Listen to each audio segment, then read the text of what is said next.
One more guest here on this Wednesday edition of Bang the Book Radio. That is the great Wes Reynolds, at Wes Reynolds, and the number one on Twitter. Wes, how's it going today, man? Hey, Adam. How are you today? I'm doing well, buddy. How's everything going out your way? Oh, not too bad. Just getting to be a busy time of year with a Game 7 tonight, and kind of everything in full swing now. Well, of course, college basketball starts a week from Friday, so that'll just throw another thing on your plate there. You mentioned Game 7. Who do you got tonight? I may even just sit out and just watch it as a fan. I had the under last night, but if you're looking at maybe a value play, you look at where the line has gone up now. The fact that the Dodgers are laying as high as I see on my screen here, as high as 160. If you're just a pure numbers and value player, you would have to say the Astros. But because I think the value on the Dodgers is probably gone, and that would be who I would predict if you're just doing a prediction who's going to win the game. I'd say the Dodgers, but I probably couldn't bet it at this price. And I want to run this past you. Something I was talking about with Brian in our previous segment. The one revelation that I've had about the playoffs here this year, and it's something I knew last year, it's something I incorporated a little bit last year, but it's something I'm really paying attention to this year. The playoffs are all about live betting. Taking a pregame position, if you want to do it with hedging or arbitrage in mind, is one thing. But, man, there's very little reason to have a full game bet at this point in my mind. Yeah, I agree, and that's something I'm going to look to, I think, incorporate a little bit more next year. With baseball, live betting, it's hard to do it in the regular season because there's just so many games, and because there's a game every night for, 7 months almost, 6, 7 months. It's hard to do, but I think with especially with playoff betting, not just baseball, but also the NBA, those are the ones that I think, you could really take advantage of fluctuations in the market and fluctuations with game flow, really more so in those two sports than almost anything. All right, so before we dig into the NFL here for Week 9, I do want to ask you about a listener question that I got, I believe, on Monday regarding betting tools and what's out there and what's available to use. And with your high level of volume, you're constantly looking at something. So what are some of those betting tools that you like to use, Wes? Well, you look, I think, one thing you do is you look at the screen. Obviously if you're betting, $5-10 a game, it's not worth it to get a line service. Because if you're betting, with a little bit of a lower amount, you're just kind of doing it more for fun, with the willingness that, hey, I may lose, but I got a little something on the game for a little bit of betting interest. So, you're probably not going to be looking at like a line screen and really like looking at a screen, looking at what books have certain numbers, if you've got one of the sharper books that maybe are the low on the price on the game, sometimes that can be an indicator. Now, nothing's 100%. More often than not, you'll get an indicator on where some of the different books are in terms of their prices. And I know when we had kind of our DM exchange this morning to kind of say, hey, what we might be talking about in the segment, in terms of like the percentage stuff, like in terms of what percent of the consensus or whatever. And some of that stuff you got to be careful with because some I think are more accurate than others. And I know one Vegas book that is putting this out, and actually international book, William Hill, I think their numbers are a little more accurate because that's saying what they're getting. When you say, okay, how much of the money is on a certain side here, or how many tickets, or how many bets we're getting on a certain side, and then how much money.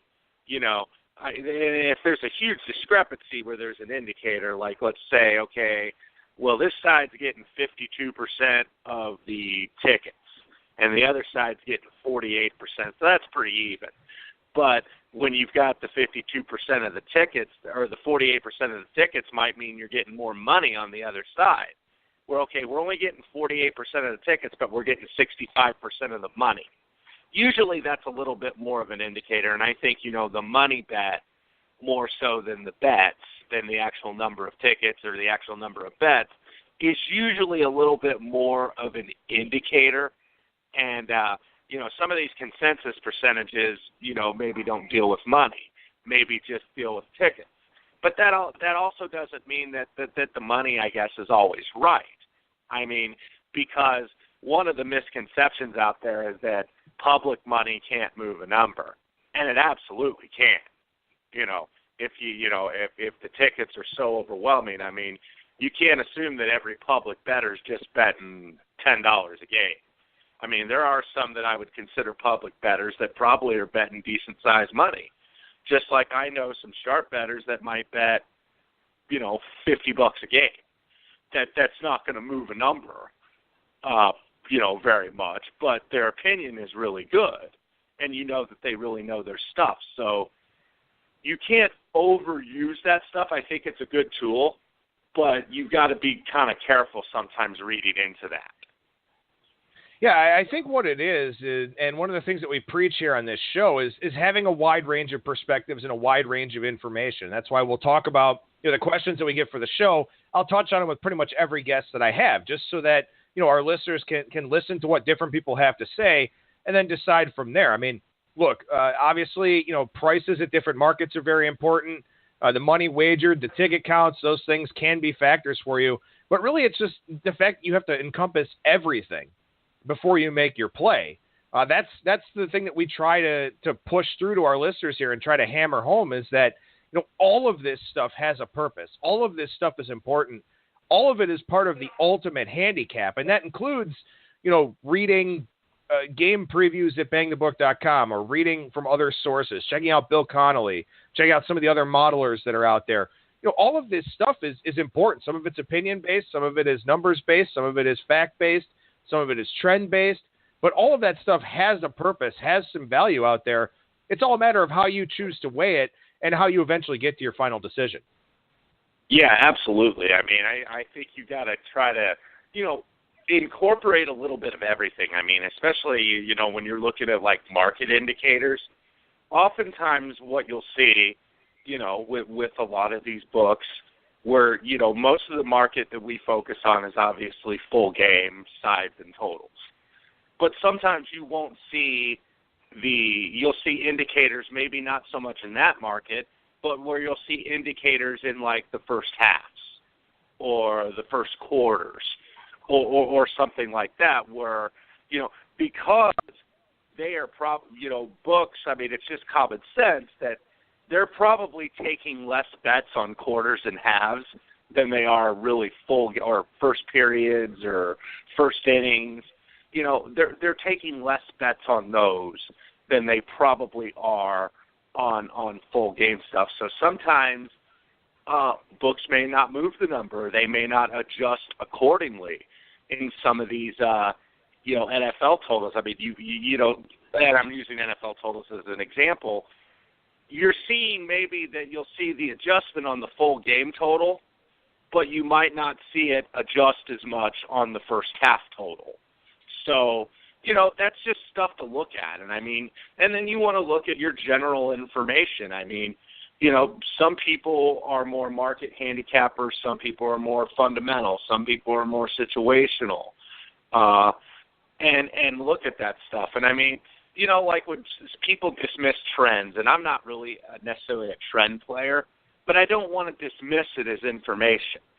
I mean, it's still good information, but I don't want to go, okay, dating back to 1986, they're 14-2 when the temperature is under 40 degrees or something like that, because some trends are good, but some of them are fluky.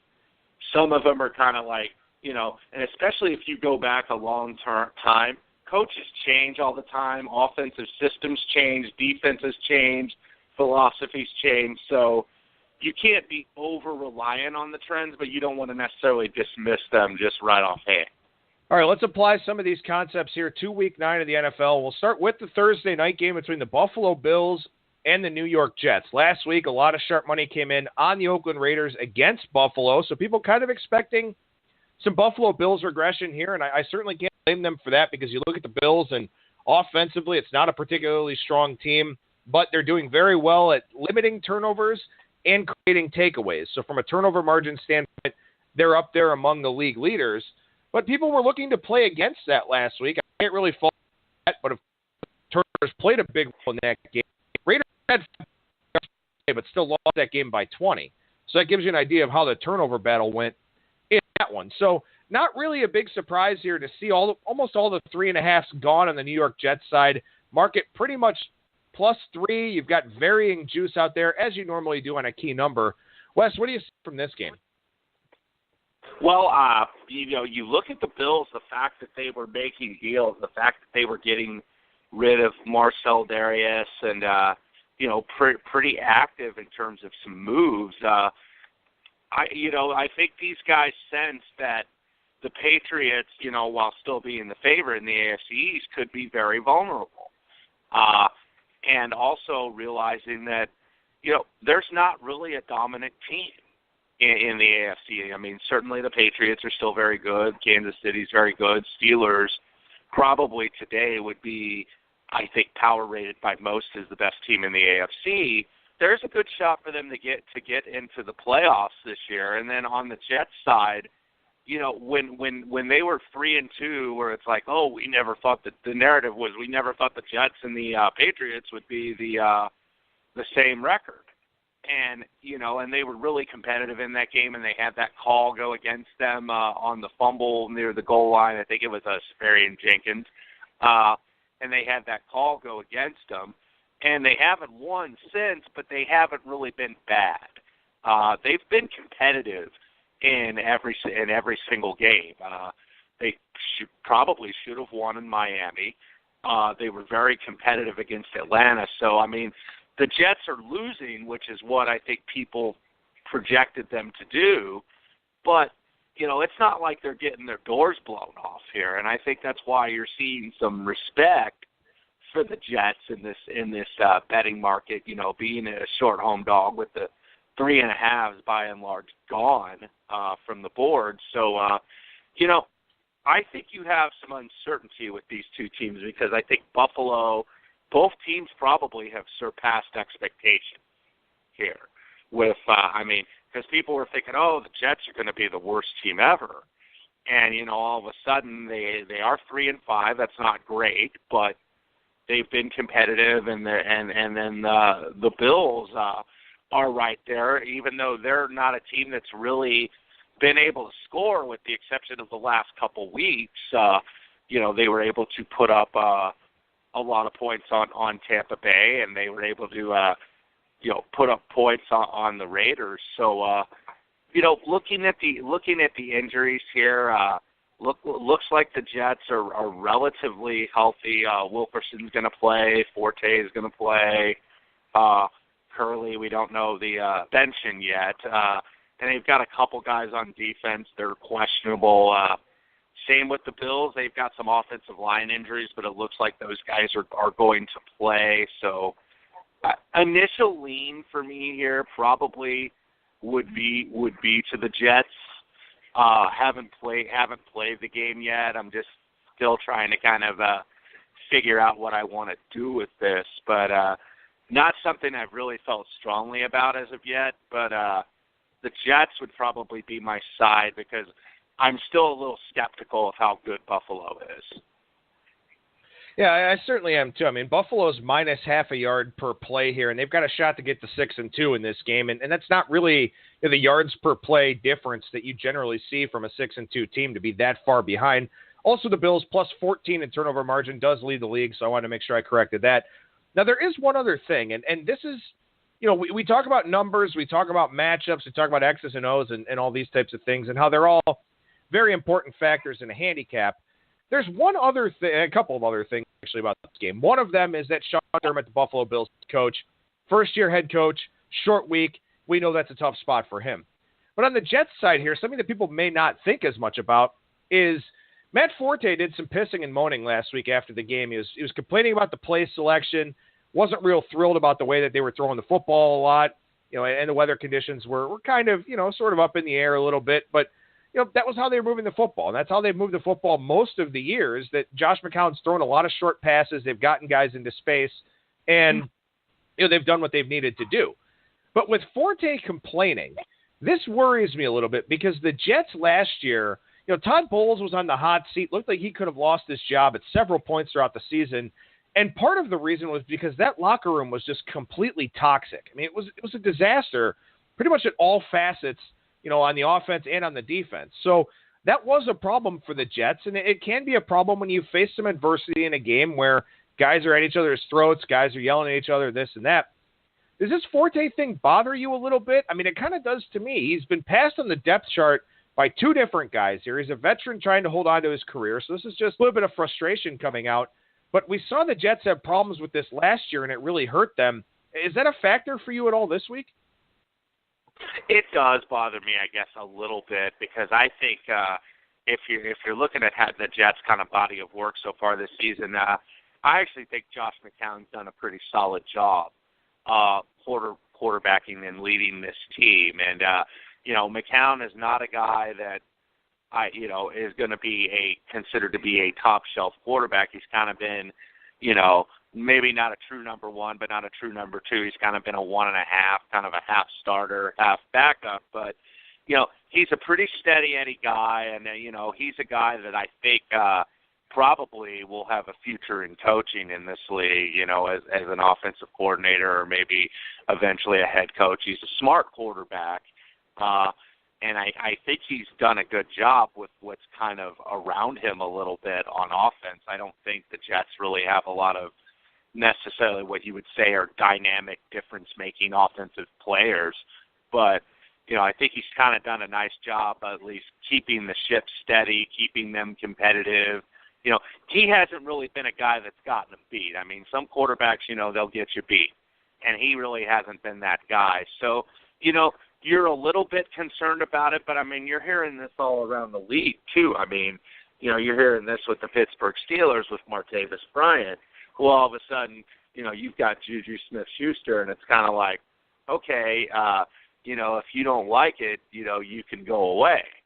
And you're seeing, some of these guys, kind of complain about not getting the ball or team performance. I mean, T.Y. Hilton has done it with Indianapolis, kind of threw the bus or drove the bus over the offensive line. So, I mean, this happens frequently, and it's happened frequently this year. So I don't know if they're really going to destroy the team, but it's certainly not something that you want to have happen here.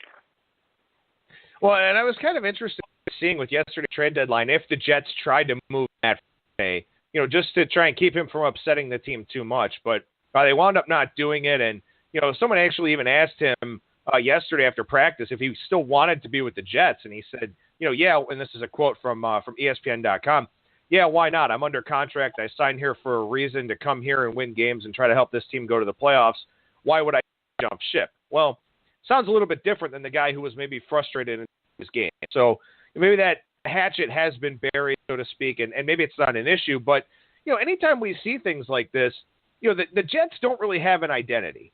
You look at a team like the New Orleans Saints, who have an identity, and his name is Drew Brees, and Adrian Peterson started complaining, and they got rid of him immediately. So, it's just kind of different to watch those dynamics in play with a lot of the different franchises throughout the league. Yeah, I mean, when you look at some of these teams, I mean, some of this stuff, teams can handle. I mean, I've always thought chemistry was a little bit overrated. I mean, back in the days when the Bulls were really on their runs, I mean, you knew that there was always tension on that team. When you have that many egos, when you have Michael Jordan and you have Phil Jackson and Scottie Pippen, Dennis Rodman, when you have some, and add in the combustible personalities, you knew those guys were kind of always a little bit, not necessarily at each other's throats, but there was always a good deal of tension there. But somehow they were able to put it all together, and then it added the tension in with the general manager when Jerry Krause was the late Jerry Krause was the GM. So, I mean, sometimes that can be overrated. You know, it could certainly tear some teams apart, but sometimes I think that's overrated. I mean, if you're professionals about this, you know, once the whistle blows, all that stuff's forgotten about. All right, well, we'll move to Sunday here and focus on a couple of the 4 o'clock kickoffs, beginning with game 465, 466. The Arizona Cardinals, a road favorite against the San Francisco 49ers. And the Drew Stanton experience officially kicks off here with this one.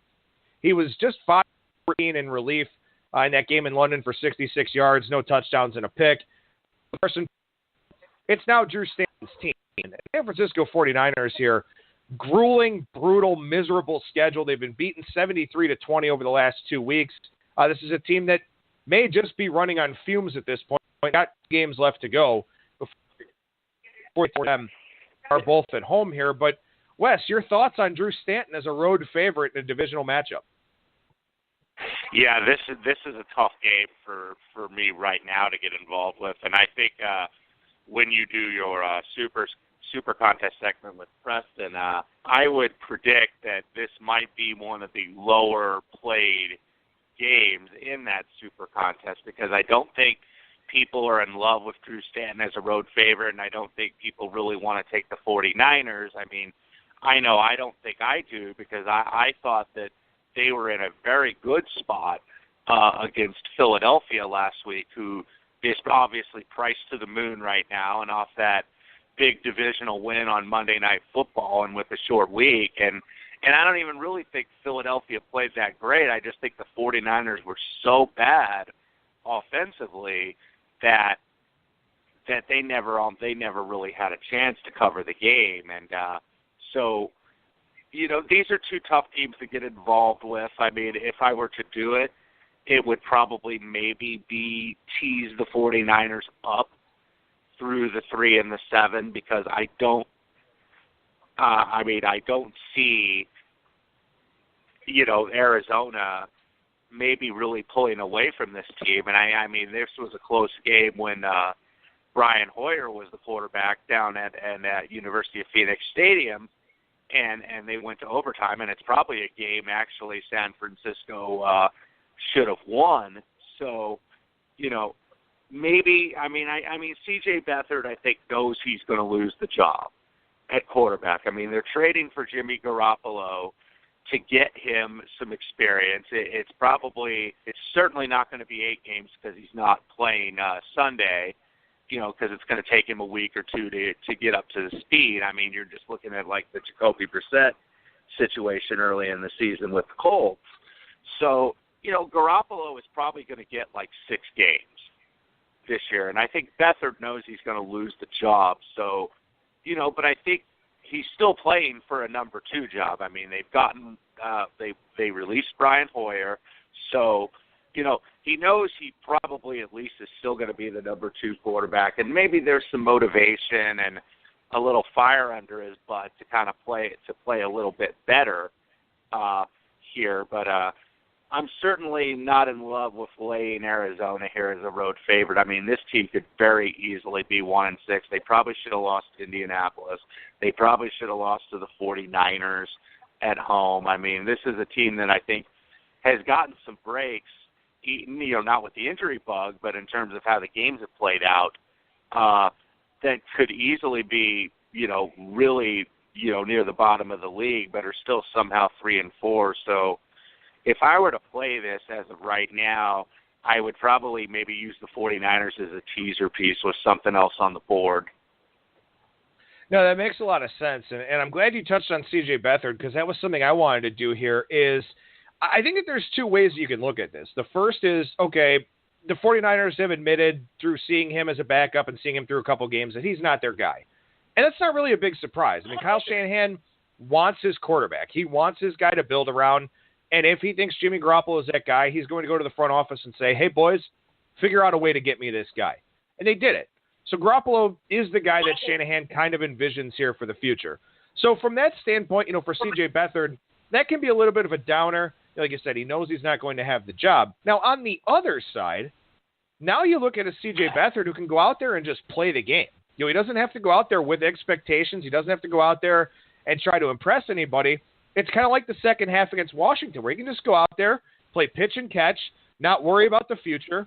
And maybe that's a better situation for him, because over the last 2 weeks, when there were some expectations, when the hope was that he could be the starter for this team, not just the rest of this year, but possibly in the future as well, he was unable to live up to those expectations. So while I'm not going to play this game for all the reasons that you've outlined already, I am kind of curious to see what happens with Beathard here this week, and then maybe build off of that going into next week against the Giants if they don't decide to use Garoppolo in that one. Yeah, I'm eager to see that as well. I mean, because I remember having the 49ers in that Washington game where it looked really dire, and then all of a sudden they put him in. Nothing happens right away, but San Francisco drives down. They get bailed out on a personal foul penalty by DJ Swearinger of the Redskins, and then they eventually score that touchdown and actually turn the momentum of the game and gave him a little confidence. But then when Beathard was kind of like, okay, I'm the starter, he really didn't seem ready for that, and maybe some, including myself, might have been a little guilty, even though I didn't bet the Dallas game, of thinking that maybe Beathard has something here, because I thought he played pretty solid in that second half in Washington. But then you looked at the game with Dallas, they got blown out, and then the game at Philadelphia, they got blown out. Obviously, for the 49ers, too, the Joe Staley injury is a concern, him not being out there, because I think they've struggled a little bit to protect the 49ers, like many teams in the National Football League this year. But, this is probably a game that I think is going to have lower volume than some other games. But will be interesting to see this going forward. Like I was saying before, probably a 49ers teaser piece, if anything. All right, let's go to a game that's going to have a big handle, quite possibly the biggest handle of Sunday, between Kansas City and Dallas. This one was pick 'em out there in the marketplace. Now some of the shops, including some of the sharper ones, the Greek and Pinnacle, have moved to Kansas City -1 with the announcement that it looks like Ezekiel Elliott's suspension is going to be upheld here starting this week. So he's out for the next 6 games for the Cowboys. And, this is an interesting game and a tough spot for me. And I'd say 65% sure. I talk about this one in the Super Contest segment on Friday with Cheetah. I'm looking for reasons to go against the Chiefs. I mean, offensively, they've been very, very good. Alex Smith's taking care of the football. The team just threw its first interception of the year last year, and it was Tyreek Hill on a wide receiver pass that threw it. But they've yet to get exposed, really, from this defense that is just not very good, and I wonder if Dallas is the team that can do it.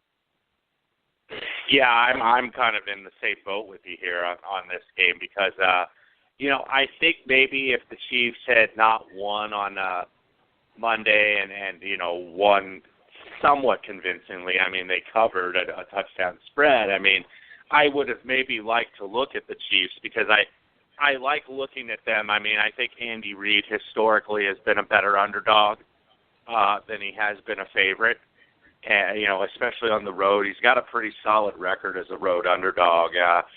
So that's where I was looking to bet the Chiefs. But now in this situation, is this being overvalued with the Ezekiel Elliott suspension? Because Dallas is a team that I thought might have been in the market for a running back. But I think that they say that they feel pretty good about their guys, because there were certainly running backs available out there. I mean, the Patriots have a glut of running backs that they were maybe looking to move a guy. I mean, there was Frank Gore out there who might have been looking to go to a contender near the end of his career. We saw Jay Ajayi move to Philadelphia, and Adrian Peterson earlier in the season. So there were running backs out there, and Dallas really wasn't that aggressive, I think, in trying to go get one. So I think that they feel pretty good about their stable of running backs. And the Dallas offensive line, I think in terms of the running game, has been probably really the strength of their team for years, even going back a few years with Romo. they've really had a good offensive line with Tyson Smith and Travis Frederick and, having at least a couple Pro Bowl linemen every year, where Dallas could really run the ball as well as about anybody in the league. When they had Murray there and now with Ezekiel Elliott, they were always, I think, able to run the ball pretty well most weeks. This is a tough game for me in terms of who I would want to play here, because I would be looking for more reasons to bet Dallas than I would Kansas City, but I'm not totally confident in Dallas either. I think they're kind of they're kind of what they were last year, but it's like the record says that they look worse. I mean, now I thought they were going to be a team that was going to be better this year, but the record wasn't going to show it, because I think they did catch a lot of breaks last year that they're maybe not catching so much this year. But this is a tough game for me right now. This is one of those games where it's like on a Wednesday, I probably don't like it, but maybe on Saturday I will. And you'll see that a lot in the NFL. Games you like early in the week, and then you look on Sunday morning, and you're like, I really hate this bet that you might have made earlier in the week. Or it's like, I didn't see this on Wednesday, but I really like it on Saturday or on a Sunday morning. So this is one I'm probably going to watch, the market a little bit and also focus to see if there's any news that comes out, injuries or whatnot. So as of right now, this is a no play for me. I'm going to tease something here. Like I said, I figure this game will probably wind up on the Super Contest segment on Friday, so I'm going to hold some of my information back on this game here that I have discussed and have written about actually over at BangTheBook.com. So if you can't wait until Friday, you can check some of it out in that preview. But it is a game I'll be watching closely, and it's a game that I'm hoping we get some piggyback action on here today, so that maybe the Super Contest line, when those get released a little bit later this afternoon, is a little bit more favorable to take Dallas here in what should be a home underdog role. Let's really shift gears here dramatically, and let's go over to the NBA here for a few minutes, Wes. And I, one of the things that we're going to try to do here on your Wednesday segments is that I want to illustrate some of the betting angles that are out there in the marketplace using the Wednesday games. Now, of course, with Thursdays now and the fact that Adam Silver wants to give some additional rest to the teams that are playing in those premier primetime games, we generally see those as standalone types of affairs here. Golden State, San Antonio tomorrow night, also the Lakers in Portland. So we'll use these Wednesday cards to talk about some of these situational angles. They'll help for people that listen on Wednesdays, but for people that can't listen day of the show, they will be things that you can consider long-term. Now, obviously, they'll be on a case-by-case basis, but they will be spots where you can use some of these concepts and these themes to your advantage here. And let's go ahead and start with the team that you know the best here in game 707, 708. The Indiana Pacers, they take on the Cleveland Cavaliers. Even when the Cavs are running good, the Pacers are a pretty big thorn in their side. Cleveland not running good so far. They're 3-4, but they don't look the part of a 3-4 team. Yet they're still laying double digits out there in the market. Yeah, this is one of those that I'm kind of trying to figure out as the day goes along. I mean, I thought the Pacers were actually in a really tough spot last night against Sacramento because Sunday, granted, without Kawhi Leonard, but where they had led most of the game, but then they kind of blew the game, and then they went on that 24-12 run, and Victor Oladipo hit the game-winning three in the final seconds. And then the Pacers all of a sudden got good media attention.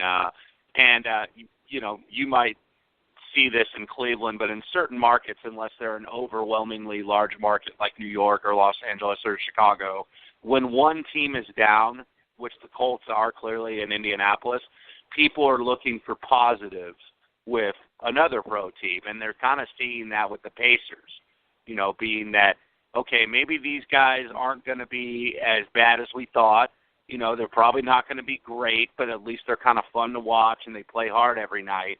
And I thought they were in a bad spot with Sacramento, but Sacramento was just so bad last night on the first game of a road trip where you thought that might have been a good situational spot for them, and they were never in the game. My inkling would be to take Cleveland here because they have lost some games and lost them convincingly. games that you would think that they would win. They lost by double digits at home to Orlando. They lost by double digits at home to the Knicks. They lost at Brooklyn as a 7-point favorite with D'Angelo Russell not playing for the Nets. So Cleveland has come up really, really lame in bad spots. Now this is the first, and you see this really prevalent in the NHL in terms of that short-term revenge spot from a team that knocked you out of the playoffs.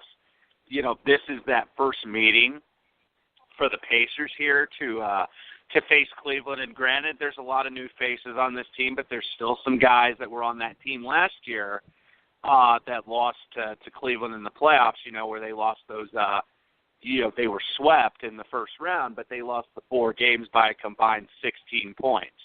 So that was a heck of a lot more competitive series than meets the eye. But this is a different team. This is a team now without Paul George and with no Monte Ellis, and that have made a lot of changes. So I don't know if I'm keen to get involved in this, because I think that the Cavs are due for a good spot where they're going to run somebody out, and people are kind of down on them right now because of how they started.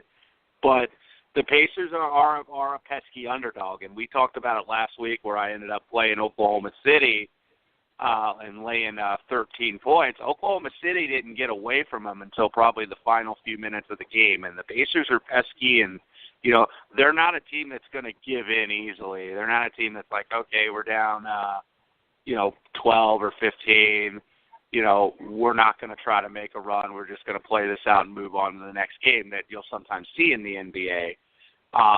So as of right now, gun to head, I probably lay the points with Cleveland, because I think that the national media, kind of when the national media gets down on you a little bit, what's wrong in Cleveland?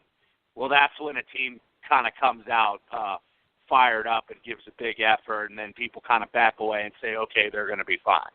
So that would be my initial lean, but I haven't bet it yet, and I may not.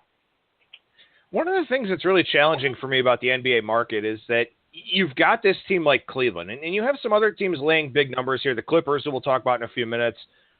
You run into this situation where even if these teams aren't playing up to their capabilities, it still feels like you're paying that premium because the NBA is such a superstar-driven league, because the good teams are going to win 50-plus games and in some cases 60-plus games.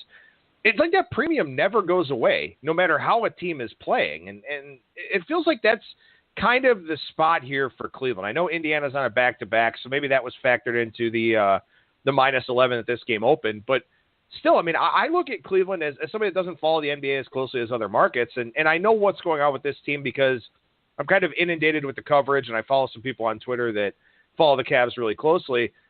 They don't feel like a team that should be favored by 10, but we see this regularly in the NBA because some of those teams just have that reputation. So, I don't know, I think that in a long-winded way here, I'm kind of saying that I feel like the NBA market is less prone to those recency bias adjustments.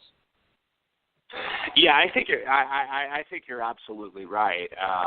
When you look at this and a team gets a brand name, I mean, if you look at Golden State last night, or not last night, on Sunday, they lose to the Pistons where, they're 13 standard, probably 13, 14-point favorites at home, and they lost outright. And, these teams that carry the premiums, unless there's a really big injury to a star player, you're kind of seeing that a little bit with the Spurs pricing, I think. But still, even the other night where the Spurs were playing the Celtics, who kind of have seemingly gotten right after the Gordon Hayward injury, the Spurs were only getting 3.5 points in Boston. And this is a team without Kawhi Leonard and without Parker and, kind of playing some new lineups here and playing a lot of guys at starter minutes that weren't getting those starter minutes. So you've seen an adjustment there for the Spurs, but you usually don't see a lot of these big adjustments for these, I guess, your more premium teams. It's kind of like it's baked into the market, and it's almost like set in stone, where you're not going to see a lot of fluctuation unless there's going to be an injury to a substantial starter, and even in the short term, you can recover from that. But once you get into several games, then you start to see the difference. All right, we'll backtrack here on the rotation order to 701, 702. The Phoenix Suns taking on the Washington Wizards. Number opened 14 with Phoenix in a back-to-back, coming off of an outright upset road win in Brooklyn, which not something you would expect Phoenix to grab too often. Numbers come down from 14 to 12.5, but again, still a very significant double-digit number here with a Wizards team that has looked pretty good so far this season. They've looked pretty good at home as well in their two efforts.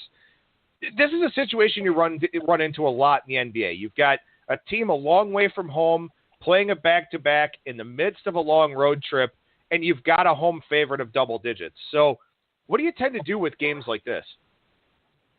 Yeah. My initial inkling sometimes, too, because you've got Washington in an interesting situation. Now, they've had a couple days off since they played Sunday in Sacramento. Usually when a team kind of comes from a long west to east or an east to west road trip, usually I will want to look to maybe take the underdog, especially early in the game, like a first half or something like that, because when you return home from the long road trip, you have so much things to catch up on.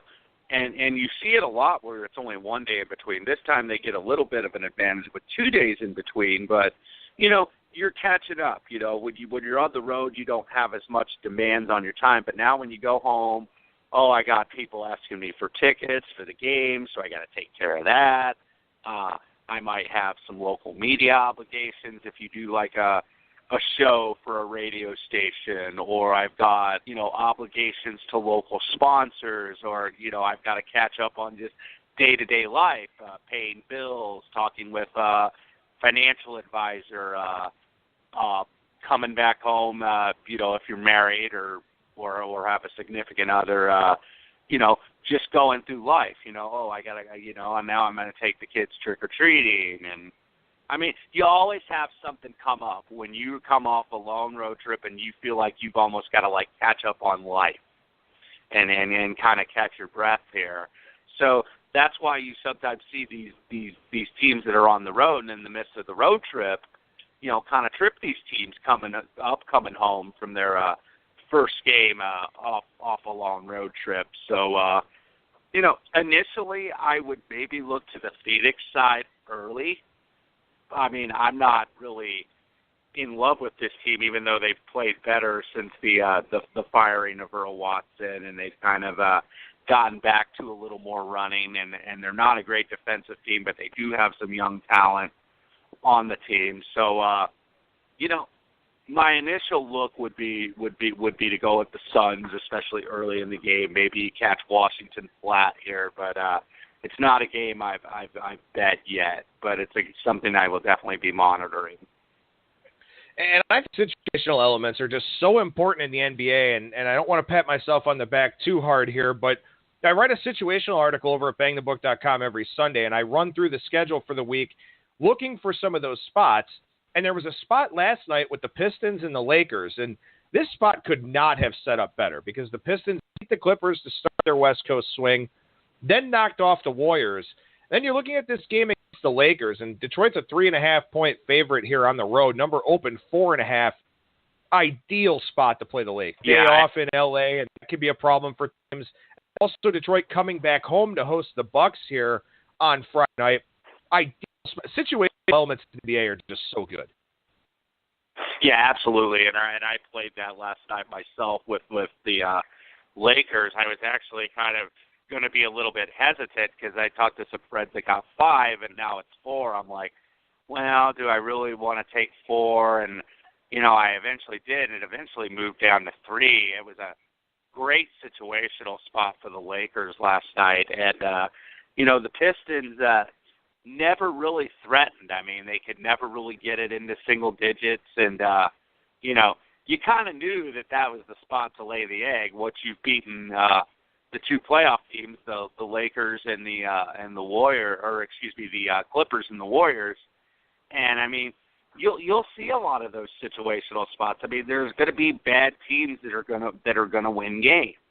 And So, I mean, those are the different spots that you look for. I mean, instead of, hey, let me find this one team or these couple teams and just ride them and bet them every game. Situationals are kind of the way of life in the NBA. Yeah, and for those that want to hop on one tonight, the Utah Jazz are in a great spot against Portland tonight.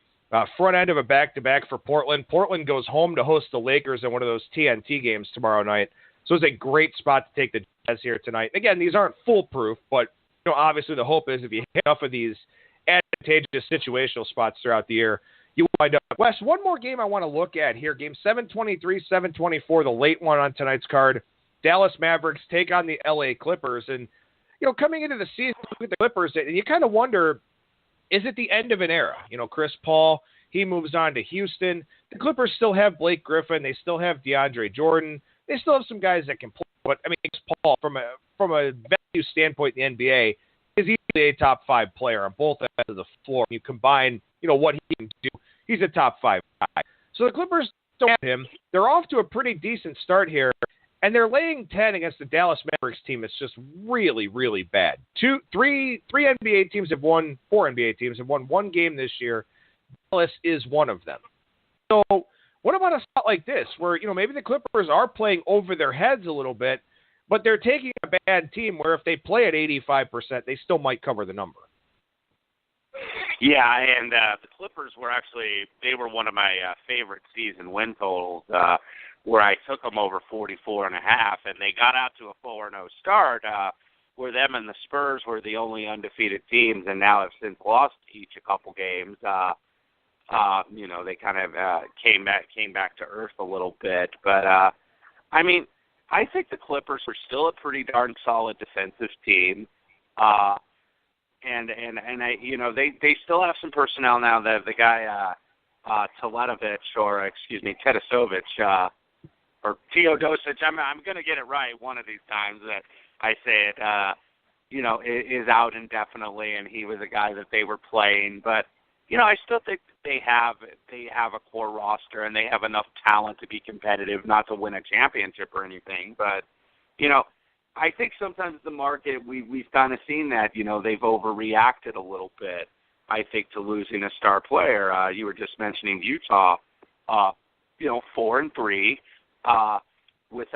This is still a very short sample size, but they lose Gordon Hayward, and all of a sudden people think this team's going to win like 30 games. And we've seen it with Memphis, who I think has been a really nice surprise to start the season, 5-2. Once they lose Randolph and Carter and those guys, it's like, okay, they've lost a little bit of talent, but they've lost some age too, so they're a younger team now. And I think if you're in the NBA, if you're getting younger, you're getting better.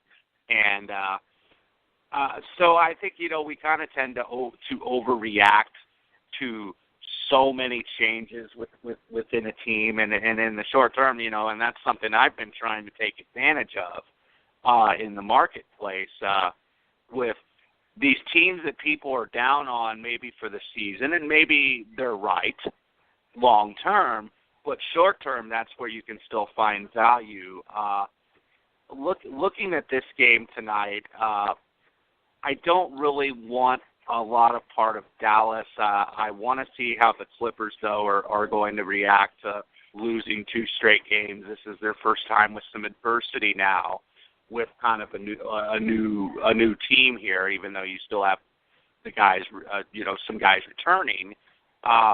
There's still a little bit of a new dynamic with the team. So I think you want to see how they're going to react to adversity, losing 2 straight at home, and then, of course, getting blown out by Golden State, where they got beat. I mean, they gave up like 140 points, but I think that was a spot where Golden State was super focused off a pretty bad home loss to Detroit. So this might be one I watch here in terms of seeing how the Clippers react. I don't know how much I want of Dallas.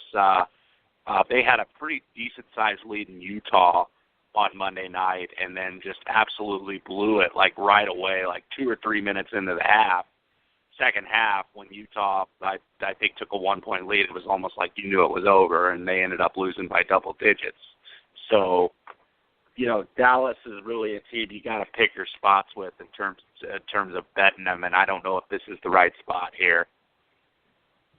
Well, Wes, it's a real treat to talk to you every week, man. You are a wealth of sports knowledge, and again, your ability to hit on so many different markets and, of course, derivatives, I think it's something that's really, really beneficial to our listeners. So you can follow Wes on Twitter at Wes Reynolds and the number 1, and we'll talk to you again next week, bud.